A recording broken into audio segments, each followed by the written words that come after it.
Die Here julle God wat voor julle uittrek, hy sal vir julle stry, net soos hy voor julle oë met julle in Egipte gedoen het, en in die woestyn, waar jy gesien het hoe die Here jou God jou gedra het, soos 'n man sy seun dra, op die hele pad wat julle getrek het, totdat julle tot by hierdie plek gekom het. Die Here dra jou. In antieke Israel het die paas graag hulle kinders gedra. Hulle het hulle seuns of dogters gedra op die rug, of in hulle arms aan die bors, of op die skouers. Die pa van antieke Israel het in hierdie besondere intieme verhouding met sy kinders geleef. Hy het hulle graag gedra. So dra God jou. Jy hoef as Christen nooit bekommerd te wees oor jou bestemmings in hierdie lewe nie. God het bestemmings vir jou. Wanneer 'n mens naby die Here leef, sensitief vir sy stem, gehoorsaam aan sy wil, kan jy weet, jy sal by God se bestemmings uitkom. God is die God van die toekoms.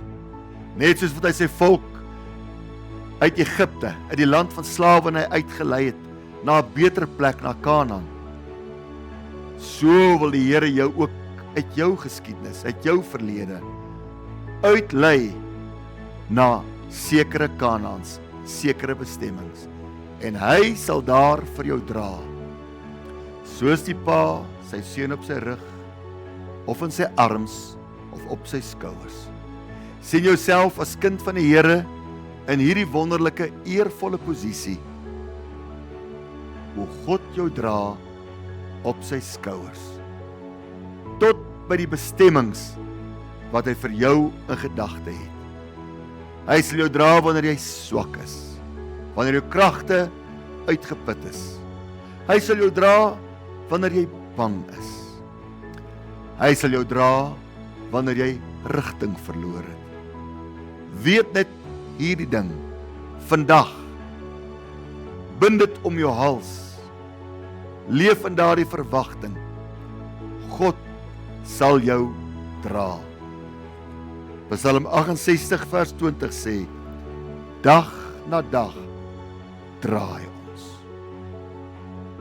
Wanneer jy môre opstaan en jy sien die son opkom, sê dankie Here, nog 'n dag wat U my verder dra tot by U bestemmings. Hemelse Vader, dankie dat U ons dra, dat ons nie in ons eie krag hoef aan te beweeg, bekommerd oor die dag van môre nie, maar met die oortuiging vorentoe kan beweeg, dat God ons dra. Ons gee opnuut vandag aan U oor, en ons kom in U rus, met die geloofsvertroue, God dra ons end uit. In Jesus naam bid ek.